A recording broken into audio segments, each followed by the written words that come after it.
Today is the 15th of March, 2012. We are doing a home interview in Latham, New York. My name is Wayne Clark. I'm with the New York State Military Museum in Saratoga Springs, New York. Sir, for the record, would you please state your full name and date and place of birth, please? My name is Artie Aretakis. I was born in New York City, 6/22/26. Now, did you attend school in New York? I attended school in Brooklyn. In Brooklyn. And did you graduate from high school? I didn't graduate. I joined the Marine Corps. I quit at my 11th grade of high school. And what year was that, sir? I was in 1943. Do you recall where you were and what you were doing when you heard about the attack on Pearl Harbor?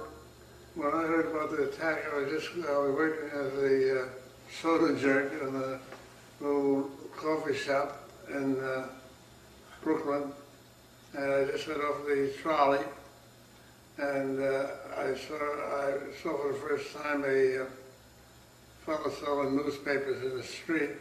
What would they call it? A newspaper stand. No. Extracts to read all about it. I see. And they said it was Pearl Harbor was attacked, and I didn't pay any attention. I didn't know what Pearl Harbor was. Most people didn't. Most people didn't know it, and I didn't know it until I got home that night and listened to the radio, found out that America was being bombed. Mm-hmm. Did you find that your life changed at that point?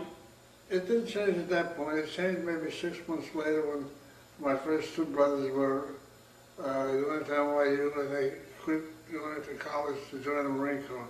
And your brothers' names? My brother's name was George, was the first one in. Mm-hmm. He went to a school for officers, became an officer immediately. At discharge, he was a lieutenant colonel in the Marine Corps, and the other brother was a master sergeant in the Marine Corps. And his name? His name? His name was Emmanuel Aretakis. Any idea why they picked the Marine Corps? No idea. Okay. I know that we were very proud when we heard our brothers went in the Marine Corps, and the two brothers followed them into the Marine Corps, and I followed them even after the fifth brother, Michael, joined the Army, and he only joined the Army because he couldn't get into the Marine Corps. He had a rash on his face. It was the first rash he ever had, and they were very particular at the time and who they were taking, so they refused to accept him in the Marine Corps, so he joined the Army. I see. And later on, I went to join the Marine Corps. My mother and father were against it because the Sullivan Brother Act, which we had just heard that the Sullivan brothers were all killed on a ship outside of Hawaii when their ship went down. And they didn't want to take me because I was the sixth brother. But I insisted on going in. Couldn't win the war without me. All right. So where did you go for your basic training? I went to Paris Island. And was that your first time away from home? It was the first time away from home, yes. And what was your basic training like? It wasn't difficult like some Marines say. It was very hot. Mm-hmm. We came from a very poor family, and the food they gave us was excellent.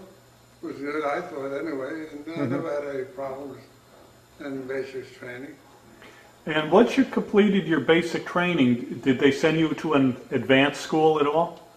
No, I went right from basic training to another area in North Carolina for basic training. I was only in the United States, maybe basic training was, I believe, 8 weeks, and 2 weeks at the other camp, and then I went right overseas. I went to Camp Tarawa in Hawaii. But we took a train from North Carolina. We went to North Carolina to Treasure Island, which is outside California. We got on a ship and we went and we trained for combat on Iwo Jima. Did you recall the name of the ship at all? No, I don't recall the name of the ship, but I do recall the name of the camp that we were. We were at Camp Tarawa in Hawaii, in the Hilo, Hawaii area. And I got to know a lot of the people in Hawaii. How long did you train for in Hawaii? We trained for about 8 months before I went into combat. And your first combat was where? My first combat and last combat was Iwo Jima. Iwo Jima. More than enough. All right. We were there the entire 40 days, 38 days at Okay. combat. I'm not sure whether it was 38 or 40 days, but we were there the entire... So you were aboard ship heading for Iwo Jima. Were there any rumors? Did you know where you were going at that point? Didn't know a thing until we got to a place called Saipan, which we had just taken. The Marines had just landed and taken them. And I was called by the captain of the ship to his quarters. And I saw my brother George, who was stationed in Saipan at the time. And he was a colonel, lieutenant colonel at the time. Mm-hmm. And he was there, and I saw him there before we left there. And he stopped in Saipan to pick up ammunition and food supplies. How much time did you get to spend with your brother? Oh, about an hour or two. Oh, that's all. Okay. So you picked up supplies and you spent the night at Saipan? We spent the night in Saipan, and we went away to Iwo. We spent 2 days watching them bomb Iwo Jima with the planes and the ships and all. Mm-hmm. We thought it was a piece of cake, because I thought it would be a piece of cake, let's put it that way. But some of the boys who had been through Okinawa, Guam, Saipan, Tinian, other places that we invaded, they told me it won't be a piece of cake like it looks. Mm-hmm. So, and he was right, I was wrong. So what was it like from the time you left the ship? How did you get into shore?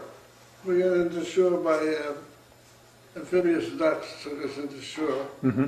And I volunteered, as I always did, for watching the ammo dump.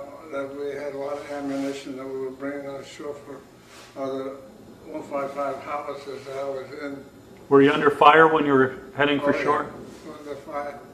And I was given a password, and I don't remember what the password was then, and I don't remember what it was now. Mm-hmm. I forgot it as soon as I started walking around the ammo dump there.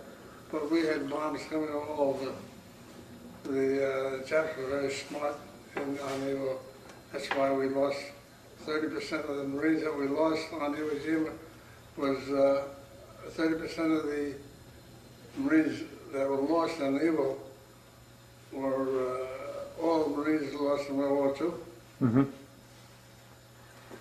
So your job was to guard an ammo dump as soon as you got onto shore? I had a few hours guard duty from maybe 11 at night to 2 in the morning. Mm-hmm. I had to watch the ammo dump and make sure the Japs don't confiscate it or blow it up. Any incidents at all with the Japanese trying to infiltrate the lines? No, they were very smart on Iwo. The officer that was in charge of the Japanese, from what I read later on, gave orders not to fire on the first ones into the shore there, which was when we landed. We didn't start getting bombed and shot at until about the 10th or 12th wave, which was thousands of Marines already on the island. Mm-hmm. And when they shot wherever they shot there, you would kill a few Marines. So you had snipers.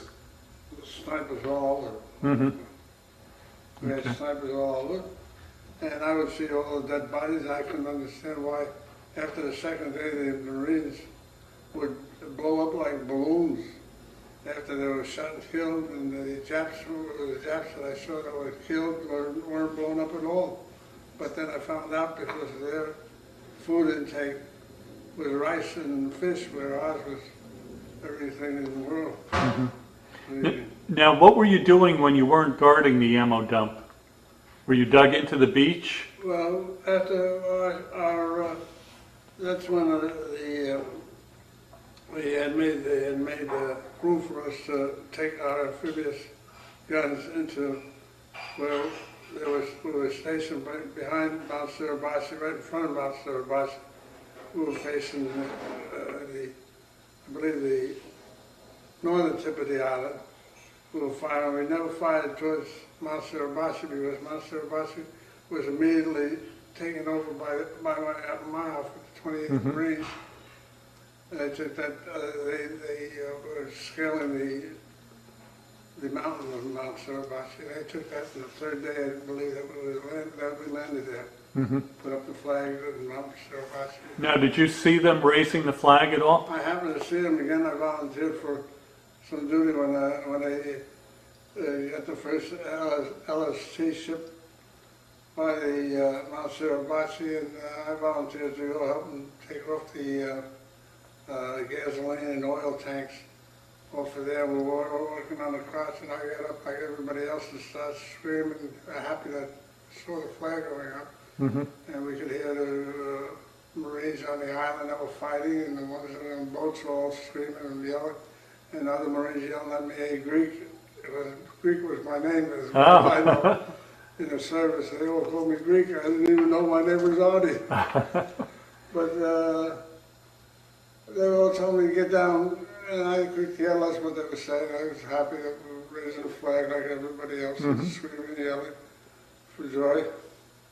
Now, you had said that you had heard that the flag had come from your ship? I had heard that the flag came, and the only one who would know that would be John Bradley's son, John Bradley, the son of the corpsman that was one of the flag raisers at Iwo Jima, John Bradley. And I believe that the officer in charge of the flag raising sent one of his enlisted men down to pick up a new flag, a bigger flag for posterity, for Americans to have for an eternity. Okay. Which was the first flag that ever went up in enemy territory. How long were you on Iwo Jima for? Oh, the entire 38, 40 days, whichever it was, I'm not sure. But we were the last ones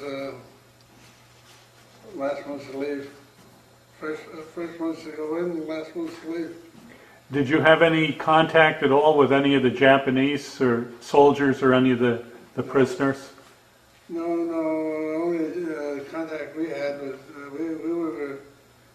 we did our work was to bomb the place that they were hidden in, soften them up so the infantry could get in there. And they did the best job of all the infantry, by the way. As far as I'm concerned, they did the best job. Now, what kind of weapon did you carry? 4.55 howitzer. Did you have a personal weapon at all? Oh, I had a rifle, a carbine. Oh, you had a carbine, okay. And you were there for the entire period. What kind of food did you have? Oh, we had mostly K-rations. Any fresh food at all? No fresh food for the first couple of weeks. Okay. But I don't think any of us ever hungry. We weren't thinking about food or eating at the time. Thinking about surviving. Sure. And like I say, I was helping my crew. You got to understand, when you're in an outfit like we were in the Marine Corps, we only knew about 30 men in our immediate group. We didn't know the other fellows in the outfit and all, because they were with different groups. So we were, the 30 men that we were with, 15 on the gun, 15 off the gun. And when we were getting bombed by the Japanese, and the Japanese were bombing us constantly. And we got hit, we knocked our gun out of place there, out of sight. And we had our officer, sergeant we thought was killed. I know I was looking over his body when he was hit with shrapnel. And I was calling for the corpsman who came. And they evacuated him to Saipan. They told us that he died in Saipan. 3 years later, when I'm out of the Marine Corps, when I see him come into the restaurant I was working at, which was a surprise of my life. Oh, really? Do you recall his name? No. What were your sergeants and officers like in your unit? What were they like? Yeah. They were all good. I never had a problem with any of them. They were tough but fair, huh? Tough and fair. We were all tough affair, but make sure we did our job and all. Mm-hmm. I know we had a lot of bad experiences, but everyone did. Mm-hmm. No one had it easy on Iwo. No. Were you wounded or injured at all? I was lucky. I was one of the lucky ones that never got hit by anything. Even though our gun was knocked out, the ammo was on fire. I know that I was at the foxhole at the time. It was my turn to go in the foxhole and try to get some sleep. And they called us because our gun had been hit. Mm-hmm. And I jumped out of the foxhole. I jumped into where the gun was, and I was helping put out the fire that was on the ammunition that we had there. Mm-hmm. Any rounds go off at all? No, we were very fortunate. Mm-hmm. I had boys yelling at me, screaming at me to get out, so to blow, but never did blow. Mm-hmm. What about tropical diseases? Any problems like with malaria or dengue fever? We were lucky. We didn't have malaria much in some of the islands. The islands that had malaria were mostly Guadalcanal. We were very, it was the first invasion of the Marine Corps in World War II. Mm-hmm. So that's where the malaria was mostly. Now, did you have to take, it was called Atabrin at all? It was just to prevent some of that? No? But I didn't take anything. I don't remember. All right. And once Iwo Jima was over, what happened next? What happened after we got on board ships, LSTs, and what do they call them, other passenger ships that they loaded us on, and they took us back to Hawaii, and we were landed in Hawaii. We were landing. It was the day that President Roosevelt passed away. Oh, okay. What was that like when you got the news about President Roosevelt? He was probably the only president you had remembered, right, at the time, because the only one you knew. He do. was his third term. He was his third term, and we remember him talking on the radio every week, which my mother loved to listen to. And Mm-hmm. because my mother was the hero of the family, we always said, because she prayed for us 6 boys that she had in the service, all to combat at the same time. 4 on Okinawa, 1 on Iwo, and 1 with Patton's army in Europe. Mm-hmm. So she prayed every day, and she lit a candle every day. And that's why we came back safely, because of Mom. Now, was your father still alive at that point? My father was still alive. He had been, prior to that, he had been in combat. He went with his twin brother over to Europe to fight the Germans and the Turks in World War I, and his twin brother was killed alongside him. Oh. Now, what was your father's name? Anthony. Okay. We all had the name Anthony as our middle name. Mm-hmm. It was traditional with Greek people. So you were in Hawaii when you got the news about President Roosevelt passing. How much time did you spend in Hawaii? Were you there till the end of the war? Well, the end of the war ended Truman became president. Mm-hmm. Harry S. Truman, and he was my favorite president. I've told everybody over the years I love the man, only because he ended the war. He ordered the bomb, the A-bomb dropped on Nagasaki and Hiroshima, which I later on saw in Nagasaki how much damage it had done, the A-bomb. And the Japanese surrendered right after we dropped the second bomb, which was in Nagasaki. Okay. That happened in August of '45. So at that point, you went to Japan? Then we went to Japan. Okay, your whole unit went? My whole unit.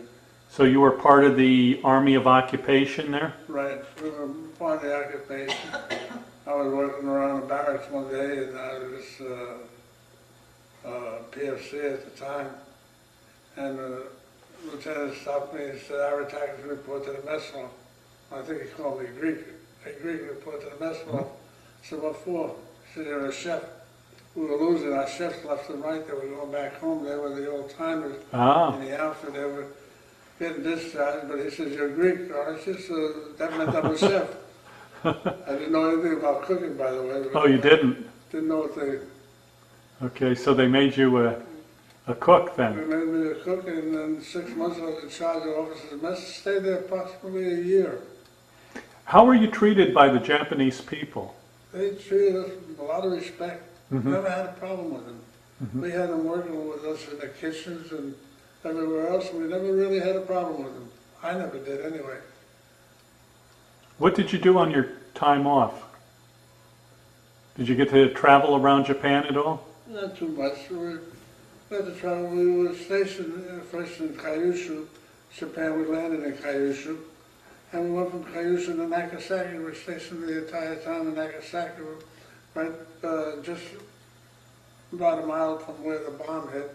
Mm-hmm. And we were down low where the bomb didn't affect some of the houses, but everything was level. Mm-hmm. Did you get a chance to walk through the wreckage at all? Oh yeah. Uh-huh. The bomb made a big hole about an inch deep. That's how big. That's how much damage it did. It did damage for 2-3 miles, but as soon as it exploded, you could see all the buildings melting away. Hmm.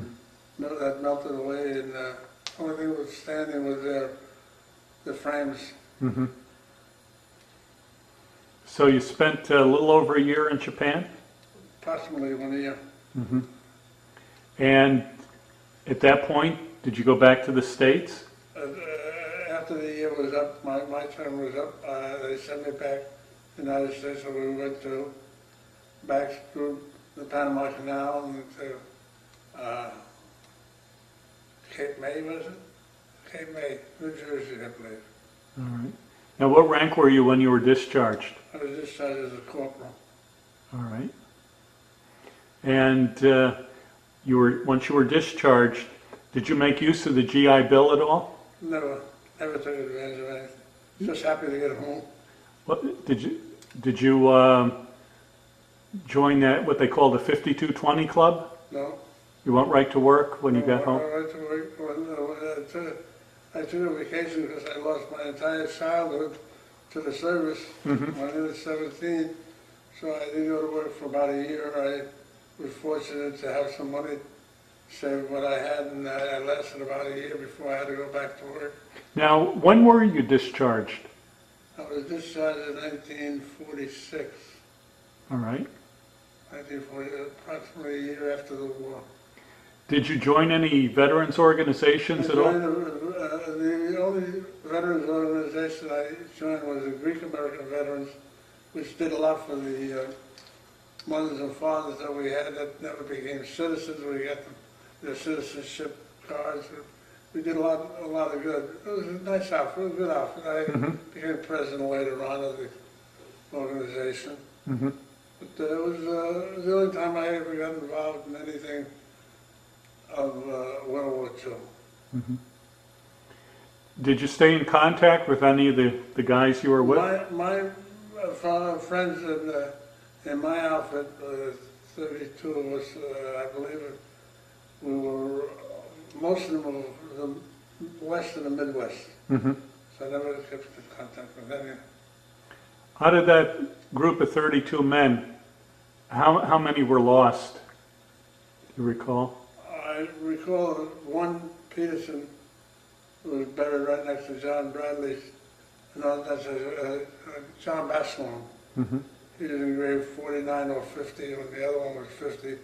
John Baslon was 50. The grave that they built there was right in front of our gun. We were firing over the grave. Oh, really? And to see those big flies and what have you over there was a horrible thing, and to see the bodies all lying out. And they had no time to bury them with honors and all. They just put sand over the boys. Mm. And their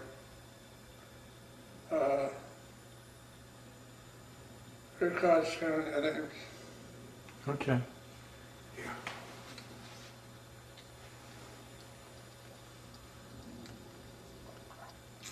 Now, you mentioned your sergeant. You had heard he had been killed, but you ran into him about 3 years later? 3 years later, doesn't he walk into the restaurant I'm taking care of for my brother while he was on his honeymoon. Uh-huh. And I went to North Carolina. I'm from New York, so it was a foreign country to me, like Japan. And while I was there, I was taking cash and in walks Sergeant. I said, "Sergeant, is that you?" I didn't know. I don't remember his name. I didn't know it then. I don't know it now. Uh-huh. So did he remember you? They remembered me. Yeah. Just said hi, and we haven't really discussed. No one discussed World War II, Mm-hmm. in my opinion, for about 30 years after we got discharged. And that's when I joined the Veterans Organization, got a little bit involved. Mm-hmm. But until then, none of us even discussed the service, what we did, how we survived, and what combat was like. Now, how do you think your time in the service changed or affected your life? You went in as a 17-year-old and I went in as a kid, I came out as a man. mm-hmm. I say without a doubt. Came out as a man, and I didn't know a thing. And I went in, I didn't care about, wasn't afraid of dying, wasn't afraid of getting shot, and wanted to do all of these crazy things and all. Wanted to win a war, like most of us did. I think Tom Brooks had the right idea in saying the greatest generation, because I think we were the greatest generation. I think so too. Now, you do have a painting of you and your brothers, and I'm going to zoom in on that. Can you name them off from left to right? I know the first fellow is you. No, yeah, the first fellow is me. Yeah. The next is my brother Agamemnon, and that's Emmanuel. Okay. This is Gus, the first one to pass away in the family. This is the soldier, Michael, and this is the colonel, George. George was a very strict colonel, Uh-huh. and he was very tough. I know when I got off the ship, I had to salute him, and he told me to salute him or else. Now, did he make a career out of the service? Yes, he did. He was a 20-year man. Okay, I got the photo. He was a 20-year man, He was a 20-year man. and he retired as a colonel. He retired as a lieutenant colonel. Okay. And are there any other incidents or anything I'm sure we haven't touched on that you might recall that you'd like to add to the tape? No, just that the war is hell. Mm-hmm. Nobody likes it. I don't think that anybody will like it. What's in Quantico, Virginia, Dad? Quantico, Virginia is we have, I believe, a statue of the picture of the 6 of us that served in the service, 5 being Marines. I would say that the general at the time told me that he had over 6 siblings, but they were cousins and uncles who were in the service, but he never heard of 5 brothers in the Marine Corps. I think we hold the distinction of being the only family in the country that had 5 in World War II in the Marine Corps. We could have had 6, but 5 was enough. Now, when did you get married? I married 13, 14 years after 1946, was it, John? No, you got married in 59. 59. 58. 45, 58, 58. 1958. And your wife's name? Angela, And how many children do you have? we have 3 children. And their names? The names are Eve, John, and Nicholas. Okay. Any grandchildren? Oh, 6 grandchildren. 6 We are very grandchildren. lucky. Yes. Again, thanks to Harry S. Truman. Uh-huh. All right. Well, did you want to read that? You want me to read it for Sure. you, Dad? Yeah. Yeah, we can add that. My name is Artie Aretakis. When Pearl Harbor was bombed, I was 15 years old, living in Brooklyn with my parents, who came to this country to make a better life and to raise a family. Within a few months, all 5 of my older brothers joined the military to fight the Japanese and the Nazis. When I turned 17, I immediately dropped out of the 11th grade and I joined the Marines, where 4 of my 5 older brothers were already in.